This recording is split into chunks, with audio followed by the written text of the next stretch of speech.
कुळगाव बदलापूर नगरपालिकेच्या माध्यमातून अग्निशमन दलाच्या जवानांच्या आणि कर्मचाऱ्यांच्या वतीनं बदलापूर पश्चिम बॅरेज धरणावर मॉक ड्रिल अर्थात संकटकालीन बचाव प्रशिक्षणाचं प्रात्यक्षिक सादर करण्यात आलं। दर पावसाळ्यात येणारी पूर परिस्थिती आणि आपत्कालीन प्रतिकूल स्थिती यात बचाव कार्य कसं करायचं याबाबत यावेळी प्रशिक्षण आणि प्रात्यक्षिक देखील सादर केलं। यावेळी बदलापूर अग्निशमन दलाचे अधिकारी भागवत सोनोने, अंबरनाथ अग्निशमन दल, बदलापूर पूर्व आणि पश्चिम भागातील वरिष्ठ पोलीस निरीक्षक Shubhada Shitole, Rajendra Landge, natural disaster team, railway police रत्नागिरीवरून आलेले बचाव पथकाचे आदर्श जी त्यांच्याबरोबर पालिका कर्मचारी आणि पोलीस कर्मचारीही उपस्थित होते। जी परिस्थिती निर्माण होते बदलापुरात त्या संदर्भात बचावकालीन जे प्रात्यक्षिक आज आपण सादर केलेलं आहे, काय सांगाल याची किती गरज असते आणि लोकांना काय आवाहन कराल या संदर्भात?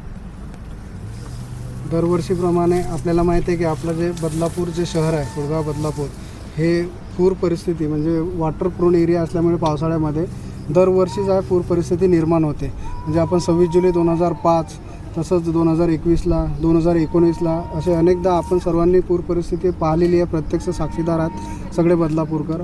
आणि ज्या मागे काही आपत्ती झालेल्या आहेत त्यामध्ये प्रचंड प्रमाणात जीवित वित्तहानी झालेली होती आणि अशी पुनरावृत्ती परत होऊ नये म्हणून नगरपालिका कुळगाव बदलापूर नगर परिषद प्रशासन यांनी मागील 2-3 वर्षापासून आपल्याला पूर्ण शहराचं म्हणजे पूर परिस्थितीपासून आणि अतिवृष्टीपासून रक्षण कसं करता येईल त्यासाठी प्रचंड प्रमाणामध्ये आपल्या अग्निशमन ताफ्यामध्ये साधनसामग्री उपलब्ध करून दिलेली आहे। मुख्याधिकारी प्रशासक योगेश गोडसे साहेब यांनी आणि सर्व या ठिकाणी आपण एक मान्य जिल्हाधिकारी यांच्या आदेशानुसार हा एक मॉक ड्रिलचा प्रकार आहे की जेणेकरून आपण काही दिवसापूर्वी वाचलं की प्रवरा जी नदी आहे नगरची त्या ठिकाणी एक मोठा इन्सिडेंट झालेला आहे। 2 व्यक्ती त्या ठिकाणी बुडवलेल्या होत्या आणि त्यांच्या बॉडी शोधण्यासाठी SDRFची टीम त्या ठिकाणी गेली होती आणि ते त्यांना सर्च करताना अनलकीली म्हणा किंवा काय टेक्निकली तांत्रिकदृष्ट्या काय त्या ठिकाणी परिस्थिती उद्भवली आणि जे वाचवायला गेले होते तेच त्या ठिकाणी डेड झालेले आहेत। मग अशी घटना कुठेही होऊ शकते कारण आपला तर मेन वॉटर प्रोन एरिया आहे। मग त्याचाच एक भाग म्हणून आपण गेल्या अनेक वर्षापासून पावसाळ्याच्या पूर्वी एक मॉक ड्रिलचं आयोजन करतो।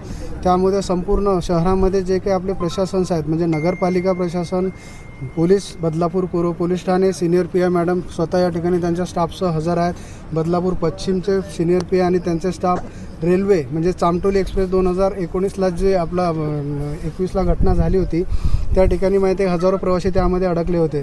त्यामुळे फार SDRF नेव्हीपासून सगळ्या NDRFच्या टीम त्या ठिकाणी कामाला लागलेल्या होत्या आणि म्हणून तेव्हापासून रेल्वे प्रशासनाने सुद्धा त्यांना बोटी आणि साहित्य पुरवलेलं प्रत्येक रेल्वे स्टेशनला। मग या ठिकाणी आपण त्यांना रेल्वे प्रशासन, त्यांचे RPF ते सिनियर्स आहेत सगळे या ठिकाणी आलेले होते।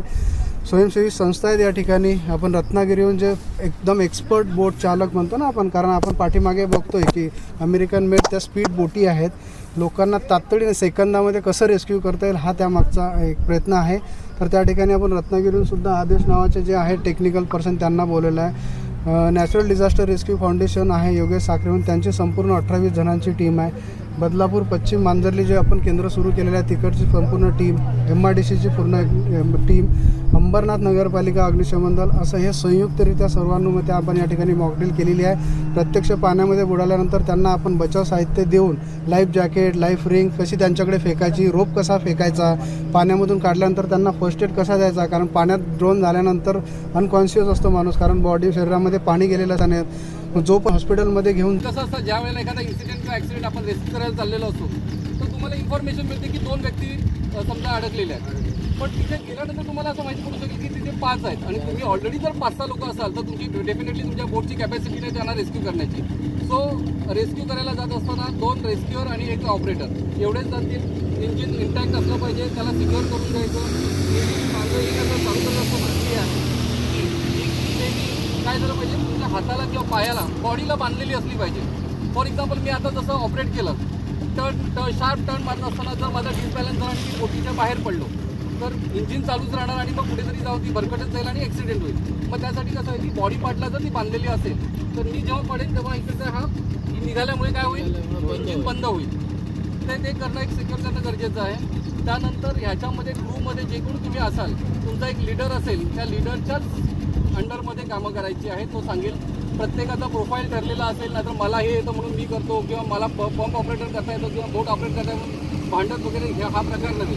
तो जो ऑपरेटर असेल त्याचं काम तोच करेल, इतर आणि कोणी करायचं ठीक आहे। बोटीच्यामध्ये 4 कंपार्टमेंट आहेत. म्हणजे एका कंपार्टमेंटची समजा जरी हवा निघून गेली तरी पण त्या मागच्या 3 कंपार्टमेंटवरती ती बोट ऑपरेट प्रॉपर होत राहील, किनाऱ्यापर्यंत जाऊ शकतो. त्यामुळे पॅनिक व्हायची गरज नाही. कारण कसं होतं की आपण रेस्क्यूसाठी गेलेलो असतो आणि जर आपण स्वतः पॅनिक झालो तर मात्र प्रॉब्लेम होऊ शकतो.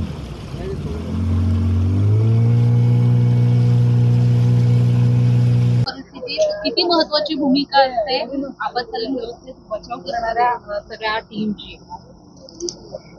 राज्य आपत्ती व्यवस्थापन समिती तसेच जिल्हा आपत्ती व्यवस्थापन समितीमध्ये माननीय जिल्हाधिकारी व माननीय पोलीस आयुक्त ठाणे शहर यांच्या सूचनांप्रमाणे व त्यांनी आयोजित दिलेल्या सूचनांप्रमाणे उल्हास नदीवरील बदलापूर पश्चिम पोलीस स्टेशन भागामध्ये आज माननीय सिनियर PI श्री राजेंद्र लांडगे साहेब तसेच बदलापूर नगरपालिका, त्यांच्या अग्निशमन दल आणि ॲडव्हेंचर्स इंडिया ग्रुप यांच्या संयुक्त विद्यमाने आज महापुराच्या परिस्थितीला समर्थपणे तोंड देण्यासाठी इथे एक प्रशिक्षण सत्राचं आयोजन केलेलं आहे. त्यामध्ये आपण स्पीड बोटीमधून पाण्याचं पातळी आणि पाण्याची लेवल पाहत आहोत.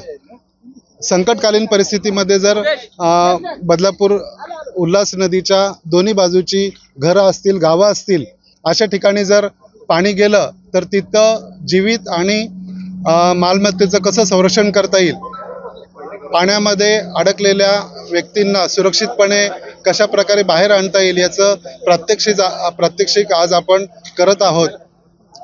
माझी तसेच सिनियर PI साहेबांच्या वतीनं ठाणे शहर पोलीस आयुक्तांच्या वतीनं बदलापूरकर वासियांना नम्र आव्हान आहे की ज्यावेळेस नगरपालिका आणि पोलीस आपत्कालीन परिस्थितीमध्ये, पूर परिस्थितीमध्ये आपल्याला सूचना देतील त्या सूचनांचं तंतोतंत पालन करावं आणि पोलीस आणि नगरपालिका व्यवस्थापनाला आपण या परिस्थिती उद्भवल्यास समर्थपणे तोंड देण्यासाठी मदत करावी अशी मी आपणा सर्वांना आवाहन करतो.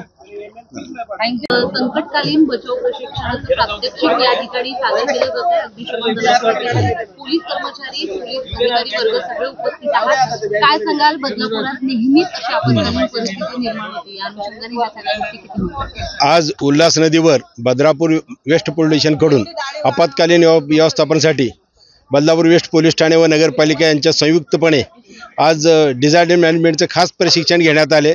बदलापूर पोलीस स्टेशनचे आमचे 5 अधिकारी व 40 अंमलदार सर्व या प्रशिक्षणासाठी आम्ही बोलवण्यात आलं होतं की यापूर्वी आपण बदलापुरात बघितलेलं आहे 2005, 2019, 2020मध्ये मोठ्या प्रमाणात पाऊस होऊन महापुराची परिस्थिती आली होती. त्यावेळेला 50% बदलापूर पाण्याखाली होता. त्यावेळी खूप मोठ्या प्रमाणात नुकसान झालेले आहे, लोकांचे जीवित वित्तहानी खूप झालेले आहे. यापुढे अशा प्रकारची संकट आल्यास काय नियोजन करायचं याबद्दल माननीय CP साहेबांनी आम्हाला मीटिंग घेऊन सांगितले होते की प्रत्येक पोलीस ठाण्याने आपत्कालीन व्यवस्थापनासाठी एक प्रात्यक्षिक करावे. आपण गेल्याच आठवड्यात केला होता, परंतु आज नगरपालिका व ॲडव्हेंटेज मॅनेजमेंटचे एक टीम बोटी घेऊन संयुक्तपणे आम्ही आज प्रात्यक्षिक करत आहोत. यामध्ये जेणेकरून आपत्कालीन व्यवस्थेमध्ये की नदी पार करताना किंवा लोकांना नदीतून पार करून घेऊन जाताना पोलीस व नगरपालिका व इतर नागरिकांच्या मदतीने कसं व्यवस्थितपणे पार करता येईल त्यासाठी आज नदीमध्ये बोटिंगच्या ह्याच्याने सर्व पोलीस अंमलदार, नगरपालिकेचे स्टाफ सगळ्यांनी मिळून आम्ही प्रात्यक्षिक केलेले आहे.